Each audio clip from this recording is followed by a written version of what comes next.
Maintenant, on va écouter notre sœur. Appelez son nom, le Saint-Esprit.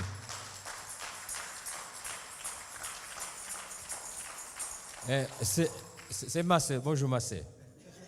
Que le Seigneur te bénisse. C'est pas possible. Que la paix de Dieu soit avec vous. Que la paix de Dieu soit avec toi. Dis à ton voisin la paix de Dieu. Dis à ton voisin shalom, shalom. Alléluia. Je remercie le Seigneur de ce qu'il nous a permis d'être là ce matin. Et je remercie le Seigneur de ce qu'il a utilisé notre sœur Marie et notre sœur Reno avec ces chants qui touchent sur le thème « Nous pas paix en rien ». Nous allons tout de suite introduire notre message. Nous allons lire le passage dans Jean 14 au verset 27. Jean 14, verset 27. C'est un passage que vous connaissez tous.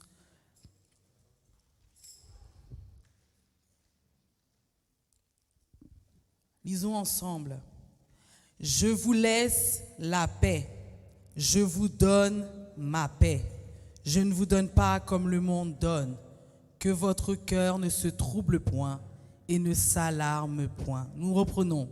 Je vous laisse. Je vous donne ma paix. Je ne vous donne pas comme le monde donne. Que votre cœur ne se trouble point. Alléluia. La paix, tout le monde recherche la paix. Dans ce monde, que ce soit un croyant ou un non-croyant, tout le monde recherche la paix. Tout le monde souhaite vivre tranquillement. Tout le monde souhaite vivre avec une sérénité.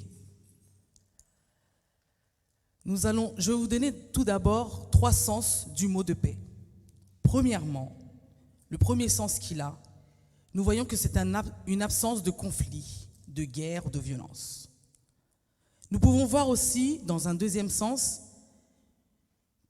que c'est un traité qui met fin à un conflit. Et le troisième sens, c'est une quiétude ou un calme. Donc, on comprend que la paix fait référence à un sentiment de calme, de sérénité, de tranquillité. Être en paix, c'est se sentir bien. C'est se sentir sans contrainte. Pourquoi est-il si important d'être en paix? Jésus parlait à ses disciples avant qu'ils puissent repartir parce qu'il savait que le chemin des disciples serait long. Il savait que le chemin des disciples serait périlleux. Il savait que le chemin des disciples ne serait pas sans risque et qu'ils avaient besoin d'entendre ce mot. Aujourd'hui, beaucoup s'appuient sur leur richesse, pensant que s'ils sont riches, ils ont leur paix. Il y en a, c'est sur leur renommée, parce qu'ils sont rois.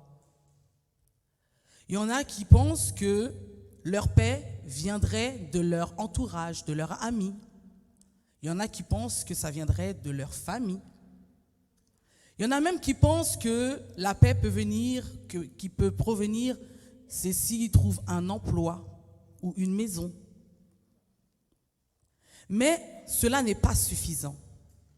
Car la paix dont Dieu parle, c'est une paix qui n'est pas sur terre. C'est une paix qui vient d'en haut. Je m'explique. Parfois, on peut être avec des personnes qui nous font des promesses. Ou sinon, ils nous disent, par exemple, on va prendre un exemple avec quelqu'un avec sa famille, et qui pense que tout se passe bien parce qu'on est dans une famille. J'ai ma famille, j'ai mes enfants, tout va bien. Mais il suffit qu'il y a quelque chose qui se passe dans cette famille et la paix qui régnait dans cette famille a disparu. Quelqu'un peut me dire, une amie peut me dire, « Oh Rachel, t'inquiète pas, demain, t'inquiète pas, ne prends pas, t'inquiète pas, je serai là pour toi. » Et il suffit que cette amie a un problème. Cette promesse, elle est annulée. Il suffit que si tu avais mis ta paix dans, par exemple, ton travail, demain, ta société ferme et ta paix disparaît. Parce que tu vas te dire, mais comment je vais faire? Comment je vais payer mes factures? Qu'est-ce qui va se passer pour ma famille?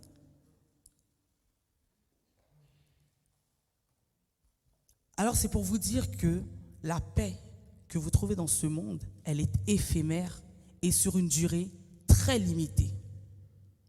Très limitée. L'auteur dit dans le chant, « Seule ta parole est la vérité ». Ce qui veut dire, c'est seulement ce que Dieu dit qui est réel. Et puisqu'il dit qu'il te donne, laisse la paix, qu'il te la donne, c'est que c'est réel. Je comprends alors que dans ce passage, il me faut croire que Dieu m'a laissé et qu'il m'a donné sa paix. Lorsque je regarde plus profondément dans ce verset, je vois que cette phrase, elle est au présent. Alors que cette phrase qui avait été dite date des années d'avant, parce qu'il parlait à ses disciples. Ce qui veut dire que cette phrase, aujourd'hui encore, elle est valable dans ma vie. Elle était valable pour ses disciples, mais elle est encore valable aujourd'hui. Laisser et donner, c'est mettre quelque chose en la possession de quelqu'un ou mettre à disposition de quelqu'un. Jésus a mis à disposition sa paix. Il a pris la décision de le faire car il sait que la vie n'est pas un fleuve tranquille. Dieu donne la paix en toutes circonstances, en toute situation. Parfois, on ne comprend pas, mais la paix de Dieu, elle est là. On ne prend pas le temps quand la situation est compliquée, quand la situation elle est noire, quand la situation, on ne sait pas où aller, on oublie que Dieu nous avait donné sa paix. Ce matin, le conseil que je peux te donner, c'est que lorsque tu te lèves le matin, la même façon dont tu dis que sa miséricorde durera toujours, je me lève, mais je me lève avec la paix de Dieu. Je m'endors avec la paix de Dieu. Le lendemain, je me lève encore avec la. Elle se renouvelle aussi chaque matin. Vu que ma phrase, elle est au présent, la phrase, elle est au présent, c'est qu'aujourd'hui, elle est réelle. Demain, elle sera réelle. Après-demain, elle sera encore réelle. Comme je disais, la vie n'est pas un fleuve tranquille. Car à tout moment, cette tranquillité que tu pensais avoir, ce confort que tu pensais avoir, elle disparaît. Les disciples, par exemple, si on prend l'exemple des disciples dans la barque que Jésus avait invités, ils étaient en paix. Ils étaient avec Jésus dans la barque tranquillement. J'imagine que le temps était au beau fixe, tout allait bien. Et d'un coup, une tempête se lève. La paix des disciples a disparu. Elle a disparu. Les disciples ont commencé à être angoissés, à avoir peur, à être alarmés parce qu'ils se disent « Comment allons-nous faire ?» Ils ont seulement vu qu'ils allaient mourir. Pourtant, Jésus était dans la barque. Mais au milieu de la tempête, ils ont oublié la paix de Dieu. Nous allons voir pourquoi est-il si important d'être en paix. C'est important parce que si tu n'as pas la paix, tu es angoissé, tu es alarmé, tes idées sont confuses, tu es agité, tu es inquiet, tu mets ta vie en danger, tu es troublé.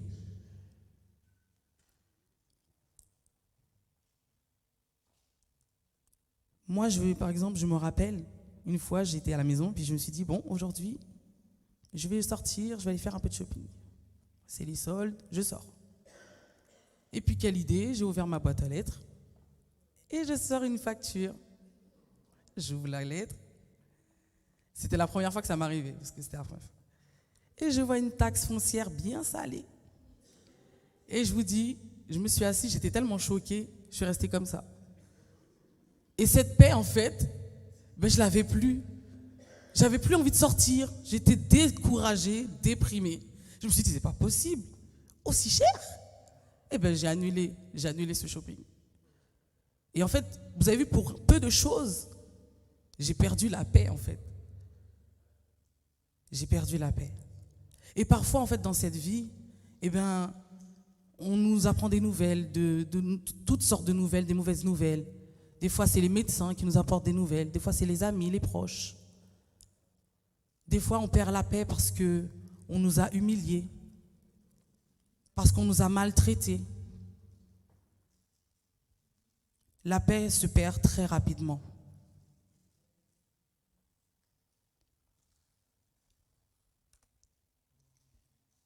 Dieu veut te préserver de ces perturbations. Dieu veut te préserver des tempêtes qui menacent ta vie. Dieu veut te préserver de la mer agitée. Et Dieu veut préserver ton cœur et tes pensées de ce qui peut arriver. Plus loin, il dit que votre cœur ne se trouble point. Parce qu'il sait que si tu n'as pas la paix, ton cœur est troublé, ton esprit est agité et rien ne va plus. Parce que tu vas essayer de chercher une solution et parfois tu vas aller dans la mauvaise direction. Tu vas essayer de trouver quelque chose qui peut te soulager sur le moment, mais ça sera éphémère. Tu vas essayer de te dire, mais là, il faut que je trouve une solution au plus vite parce que là, ça ne va pas. Je ne dors plus, je pense, je réfléchis, je ne pense plus, je réfléchis, je ne mange pas, je ne dors pas. Et tout ça, en fait, après, c'est ton corps qui ne va pas bien. Et après, ton entourage qui subit tout ça. Mais comme Jésus le sait, il veut te préserver de tout cela. Je reviens encore sur mon témoignage de l'année dernière, quand je vous avais dit que j'avais un diagnostic qui était tombé. Pour moi, j'avais un simple mot de tête. Je vais voir le médecin, je me dis que c'est simplement une paire de lunettes que j'ai besoin. Donc je suis allé sereinement voir le médecin, qui finalement me sort un diagnostic vital. Je vous ne dis pas à quel point j'étais agité et perturbé. Parce que je suis parti simplement pour une paire de lunettes et finalement, il m'engage un diagnostic vital à ma vie. J'étais perturbé. Et je ne savais plus quoi faire et je disais, Seigneur, Seigneur, Seigneur, je priais certes, mais j'ai oublié que la paix m'accompagnait, que Jésus était avec moi dans la barre. Pour qu'après que je puisse prendre conscience qu'il ne m'a jamais abandonné. C'est important de prendre conscience que Jésus est là. Il y a l'auteur qui dit, chaque pas moi fait, sauveur m'aller devant moi, akmen li conduit moi dans bon chemin. Ce qui veut dire qu'il est toujours avec toi. Il est toujours sans cesse à tes côtés. Peut-être aujourd'hui, tu te retrouves dans une situation compliquée. Tu ne vois pas la sortie. Tout est noir. Mais je veux te donner un conseil ce matin. Compte les bienfaits de Dieu. Mets-les tous devant tes yeux. Tu verras en adorant combien le nombre en est grand. Lorsque tu passes du temps dans la présence de Dieu, lorsque tu cherches la présence de Jésus, lorsque tu t'assois et que tu passes dans la présence de Dieu, tu passes du temps, tu te rappelles que Jésus a été fidèle hier, que Jésus a été fidèle il y a un mois, que Jésus a été fidèle l'année dernière. Alors il sera encore fidèle dans ta situation.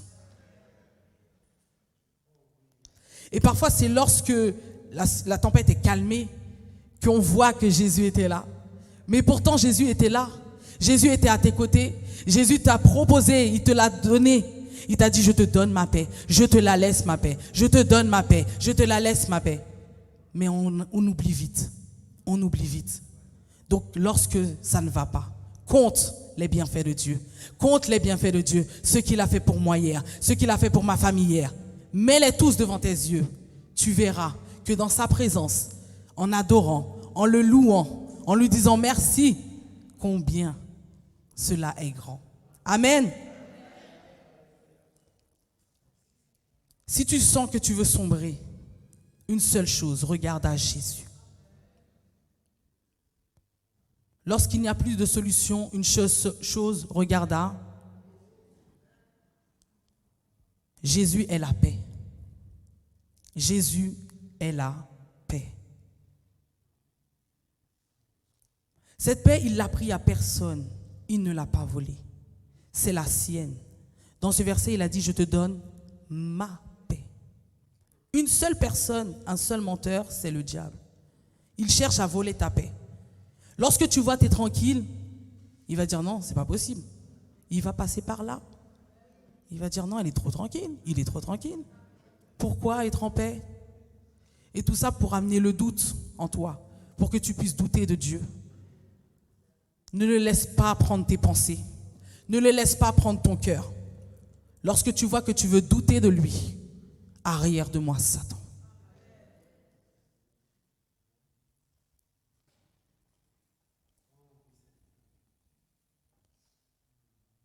Donc, comme je disais, si tu sens que ça ne va pas, lève-toi chaque matin et rappelle-toi que Dieu m'a laissé sa paix. Je me lève, je vais travailler avec sa paix. Je suis dans la rue, je suis en paix. Je rentre chez moi, je suis en paix. Je m'endors, je suis en paix. La paix de Dieu te permet de voir au-delà de tes angoisses. Lorsque tu as la paix de Dieu, tu ne vois pas ce qu'il y a autour de toi. Lorsque tu as la paix de ton Dieu, tes soucis, tes persécutions, tes doutes, tu les vois tout petits. Sa parole dit, ne vous inquiétez de rien. Mais en toute chose, faites connaître vos besoins à Dieu par des prières et des supplications, dans une attitude de reconnaissance. Et la paix de Dieu, qui surpasse toute intelligence, gardera vos cœurs et vos pensées en Jésus-Christ. Philippiens 4, versets 6 à 7. C'est pour ça que je comprends maintenant que la paix peut m'accorder la sécurité parfaite de Dieu et le repos. Il le dit dans Psaume 4, verset 9. Je me couche et je m'endors en paix, car toi seul, ô Éternel, me donnes la sécurité dans ta demeure. Je comprends que la paix de Dieu est une bénédiction. L'Éternel donne la force à son peuple. L'Éternel bénit son peuple et lui procure la paix. Psaume 29, verset 11. Je comprends que sa paix me fait vivre pleinement son amour et sa bienveillance. Quand les montagnes s'éloigneraient, mon amour ne s'éloignera point de toi, et mon alliance de paix ne chancellera point, dit l'Éternel qui a compassion de toi. Ésaïe 54, verset 10. Je comprends aussi que la paix me protège des attaques.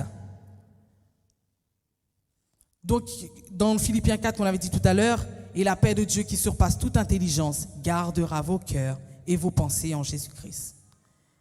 Il y a aussi beaucoup de paix pour ceux qui aiment ta loi et il ne leur arrive aucun malheur. Psaume 119, verset 165.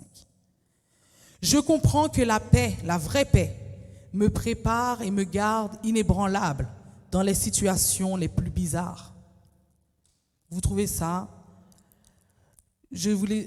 Parce que le monde cherche la paix, mais il ne la trouve pas, car elle n'est pas de ce monde.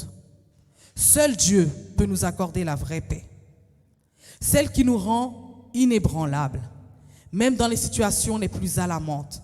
Cette paix appartient gratuitement à tous ceux qui ont donné leur vie à Jésus-Christ. Donc c'est pour ça qu'on disait que tout le monde ne peut pas la recevoir. Si tu reçois Jésus, tu reçois la paix. Je comprends aussi que la paix peut m'apporter la protection et le repos. Ne crains rien, car je suis avec toi. Je te ramènerai de l'Orient de ta race et je te rassemblerai de l'Occident. Si tu te couches, tu seras sans crainte, et quand tu seras couché, ton sommeil sera doux. Et dans le psaume 91, il dit, aucun malheur ne t'arrivera, aucun fléau n'approchera de ta tente. Jésus est la paix. Jésus est la paix. Sa présence, elle est rassurante et elle est sereine. C'est comme un enfant, lorsque ses parents sont là, il sait que son papa ou sa maman est là, donc il est tranquille. Un bébé, quand tu le tiens, il sait que tu le tiens, tu ne vas pas le laisser tomber, donc il est tranquille, il est calme. De cette même façon aussi, ayons le même comportement, et parce que notre Dieu est notre Père. Il ne va jamais te laisser tomber. Il ne va jamais te laisser tomber. Donc c'est aussi la foi de se dire que Jésus est toujours à mes côtés. Je dois lui faire confiance. Faites-lui confiance, car sa promesse, comme je le disais tout à l'heure, elle est encore valable ce matin. Et elle restera valable jusqu'à son retour. L'auteur qui dit, c'est un chemin solitaire. Ce chemin est difficile et ténébreux. Pourtant, on dit jusqu'au bout, Seigneur, je veux te suivre dans les bons et les mauvais jours. Mais lorsque ça arrive, on est très vite troublé. C'est normal, c'est notre partie humaine. Mais laisse Dieu prendre le contrôle de ta vie, de ton cœur, de tes pensées, afin qu'il te préserve justement lorsque la tempête vient frapper à ta porte, que tu puisses rester inébranlable. Lorsque tes yeux sont fixés sur Jésus, la tempête vient, mais toi tu restes debout. Lorsque tes yeux sont fixés là-haut, ce qui se passe en bas, tu ne le vois pas. Si je laisse ma tête comme ça, ce qui se passe là, je ne le vois pas. Et pourtant, c'est là. Laisse tes yeux fixés sur le Seigneur. Jésus, le Dieu de paix. Et lorsque tu laisses tes yeux là-haut, tu sentiras même pas ce qui se passe là, parce que tu ne le verras pas. Dieu t'a fait cette promesse. Je vous laisse ma paix. Je vous donne ma paix. Je ne vous la donne pas comme le monde donne. Pourquoi? Parce que celle que le monde donne, elle part très vite. Aujourd'hui, on voit les pays, pourtant ils ont signé des traités de paix, mais à la moindre chose, c'est la guerre. C'est la guerre. À la moindre discussion, c'est terminé. Par exemple, il y a des familles, aujourd'hui, ils se disputent pour des richesses. Pourtant, ils sont en paix, hein. Mais il suffit qu'il y ait une richesse familiale, la paix, elle a disparu.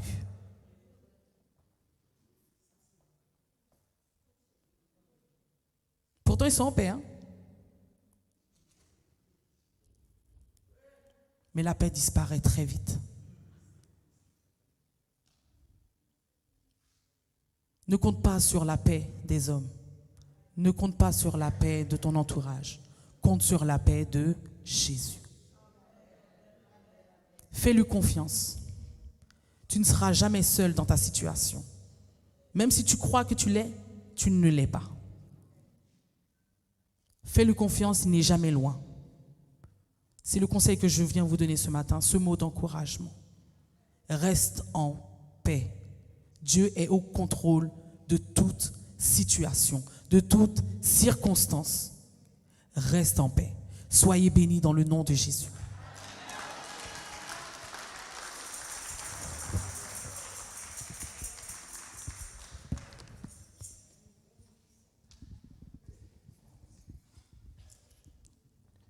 Je vous laisse, je vous donne, je vous donne pas.